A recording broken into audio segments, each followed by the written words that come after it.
অনেকে আপনাকে হেলিকপ্টার হুজুর বলেন কারণ আপনি বিভিন্ন জায়গায় হেলিকপ্টারে যেতে পছন্দ করেন। এই ধরনের নিউজ, এই ধরনের আলোচনা আপনি আসলে কিভাবে নিয়ে থাকেন? দেখেন, আপনি একজন স্বনামধন্য সাংবাদিক এবং আপনি সাংবাদিকতার মাধ্যমে বাংলাদেশের অনেক উপকার করেছেন, কিন্তু কোন হিংসুক বা নিন্দুক যদি বলে খালেদ মহিউদ্দিন একজন বাচালি করে টাকা কামাই করে, এটাকে আপনি মানবেন? মানবো। আমি বক্তা না, আমি হচ্ছে দায়ী আল্লাহ। আমি আপনি ঠোঁটে চেয়ে খান, কিন্তু আমি মেধা দিয়ে সেবা করি মানুষকে।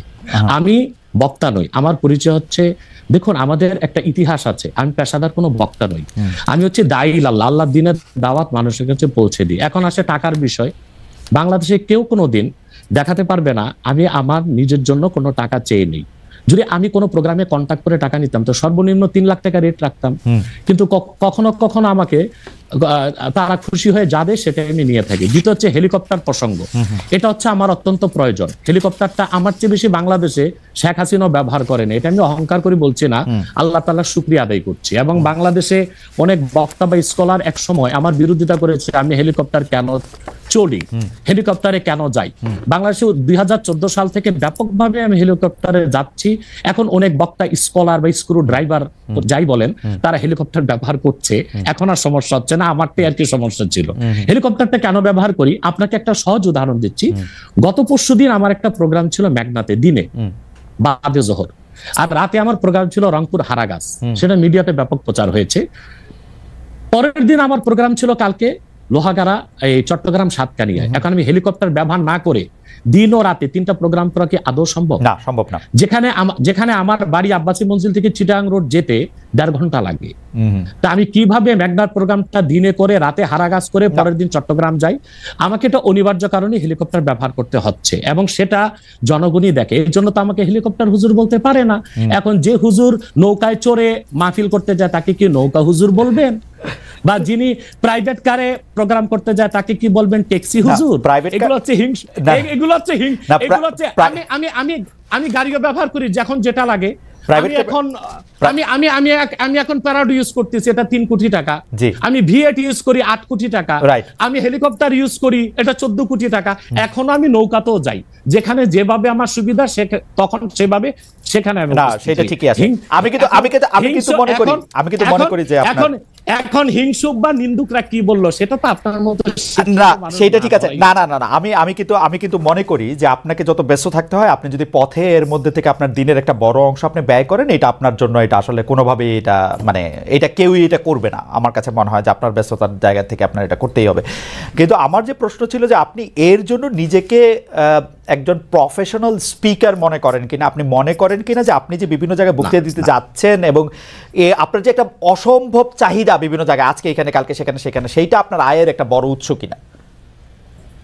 দেখুন, এটা ছাড়া আমার আয়ের ব্যবস্থা ছিল।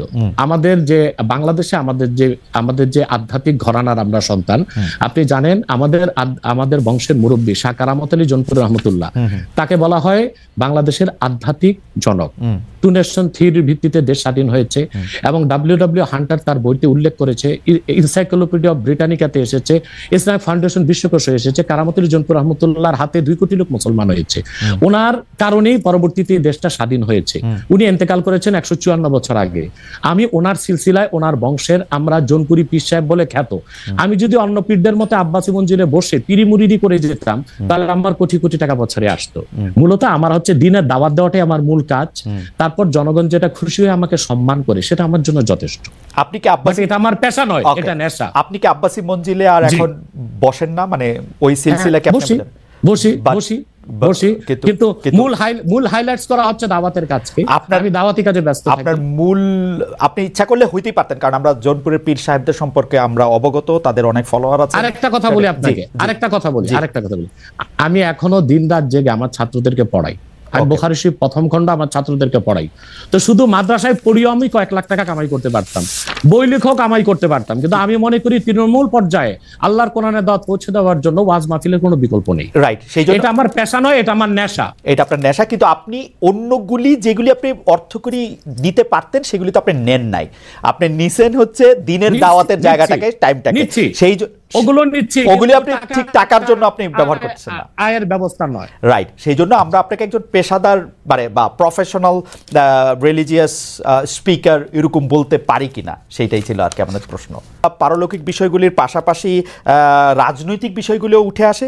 আপনি যখন যে প্রয়োজন মনে করেন দাবি দাওয়া নিয়েও মাঠে নামেন। আপনার রাজনৈতিক মিশন ও ভিশন সম্পর্কে একটু জানতে চাই। গত অগাস্টের শেষ দিকে নতুন রাজনৈতিক দল গঠনের কোনো গঠনের ঘোষণা দিয়েছিলেন, তাতে অগ্রগতি আছে কিনা আপনি যদি একটু সংক্ষেপে বলতেন।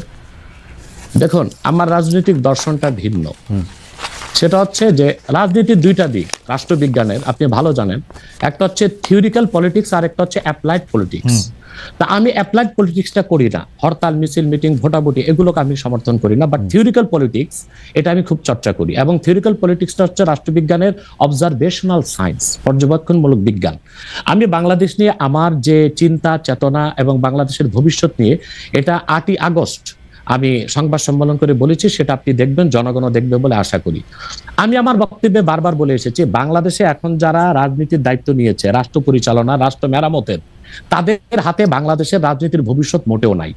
এটা চলে গেছে আটলান্টিকের ওপারে। আমি সবসময় আমার বক্তব্যে ভারত বিরোধিতা করে এসেছি। আমি ভারতের আধিপত্য এক মুহূর্তের জন্য বাংলাদেশে মানতে পারি না। আমি বলেছি ভারতীয় হিন্দুত্ববাদ আর আধিপত্যবাদ থেকে বাংলাদেশ মুক্ত হয়েছে, কিন্তু মার্কিন আগ্রাসন ধেয়ে আসছে। এখন যদি এখানে আমি মনে করি যে পশ্চিমা দুনিয়ার 3টা এজেন্ডা, একটা হচ্ছে বর্তমান সরকারকে বসানো। বর্তমান সরকার যে গঠন করা হয়েছে, এটা তো কোনো বিপ্লবী সরকার হয়নি। আমি তো চেয়েছিলাম প্রত্যেক মূলধারা রাজনৈতিক দল থেকে ঘাঘু রাজনীতিবিদ যারা তৃণমূল থেকে রাজনীতি করে এসেছে, তাদেরকে নিয়ে একটা ইন্টারিয়াম গভর্নমেন্ট হবে। তা তো হলো না। বরং আমি মনে করি এটা পশ্চিমা দুনিয়ার, একটু বলি বরং পশ্চিমা দুনিয়ার যে প্রেসক্রিপশন ছিল ওই অনুযায়ী বর্তমান সরকারটা গঠন করা হয়েছে, যে কারণে এরা দেশের কোনো সংস্কারও করতে পারবে না, মেরামতও করতে পারবে না, যা আমরা ইতিমধ্যে এতদিন দেখেছি। দ্বিতীয় কথা হচ্ছে, এখন আমি যা দেখতে পাচ্ছি বাংলাদেশ মার্শাল লর দিকে যাচ্ছে। তারপর আমার অ্যানালাইসিস হচ্ছে এটা সিভিল ওয়ারের দিকে চলে যাবে, এবং ফ্রি ফেয়ার ইলেকশন হয় কিনা আমি শঙ্কায় আছি, জানি না, আমার সংখ্যা ভুল হতেও পারে। ওকে, আপনি দ্বিতীয় কথা হচ্ছে, আমি একটু মাঝখানে একটু হারাই ফেলবো, সেই জন্য আমি একটু বলি, আপনি যে ঘাঘু রাজনীতিবিদদের সমন্বয়ে সরকার গঠনের কথা বলছিলেন, তাদের 2-1 জনের নাম কি বলবেন, যে এরা থাকলে আপনি বুঝতে পারতেন যে এরা ঘাঘু রাজনীতিবিদ থাকছে সরকারে?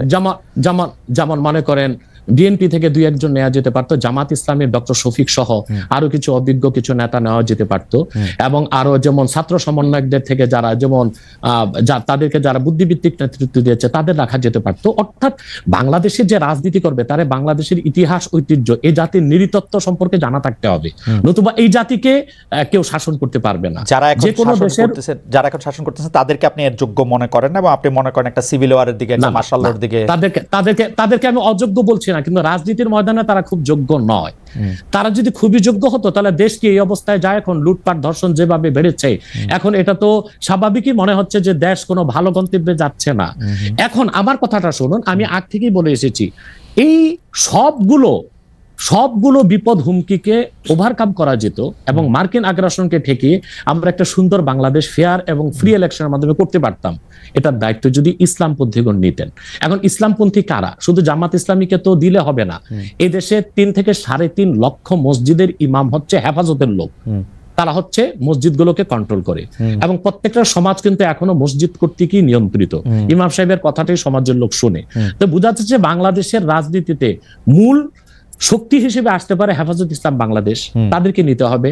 জামাত ইসলামী আছে, খেলাফত আছে, অন্যান্য ইসলামী দলগুলোকে নিয়ে যদি একটা অ্যালায়েন্স করা যেত, তাহলে বাংলাদেশে যে কোনো আগ্রাসন ঠেকানো যেত, ফ্রি অ্যান্ড ফেয়ার ইলেকশন করা যেত, এবং অন্তত শতাধিক আসন নিয়ে ইসলামপন্থীগণ সংসদে যেতে পারত। ওকে, ইসলামপন্থীদের কথা যেহেতু আসলো, আপনাকে প্রথমে একটু প্রশ্ন করে রাখতে চাই যে আপনি নতুন রাজনৈতিক দল ঘোষণা অগাস্টে দিয়েছিলেন, আপনার রাজনৈতিক দর্শনের কথাও বললেন, যেটা অনেকের থেকে আলাদা। বর্তমানে যেসব রাজনৈতিক ইসলামী আদর্শে অনুপ্রাণিত রাজনৈতিক দল আছে, জামাত ইসলামী সহ, তাদের কারোর সাথে যুক্ত হওয়া বা তাদের কারোর ব্যাপারে তাদের অন্তর্ভুক্ত হওয়ার কি আপনি ভাবছেন, বা তাদের কাউকে আপনি সহি ইসলামিক আদর্শে অনুপ্রাণিত রাজনৈতিক দল মনে করেন কিনা?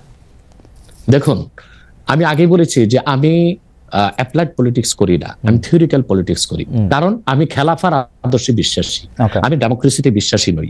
আমি মনে করি ডেমোক্রেসি বা গণতন্ত্রটা পৃথিবীর মানুষকে প্রতারিত করছে। ডেমোক্রেসি বা গণতন্ত্রের সুবিধা নিচ্ছে আমেরিকা এবং কয়েকটা ইউরোপিয়ান দেশ। আমাদের মতো তৃতীয় বিশ্বের দেশগুলো গণতন্ত্রটাই আমাদের জন্য অভিশাপ।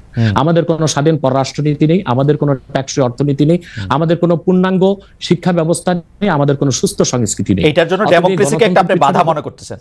এই যে নাই যে এবং অভিশাপ মনে করি, অভিশাপ মনে করি। তাহলে তো এই জন্য এখন যারা বাংলাদেশে রাজনীতি করছে ইসলামী রাজনীতির ব্যানারে, তা তো ডেমোক্রেসি করছে, অথবা আমি তাদের সাথে যুক্ত হওয়ার প্রশ্নে আসে না। তবে তারা যেন সুবিধাজনক ভাবে সংসদে যেতে পারে, বিরাট সংখ্যক একটি প্রতিনিধি দল নেই, সেটা আমি চাই।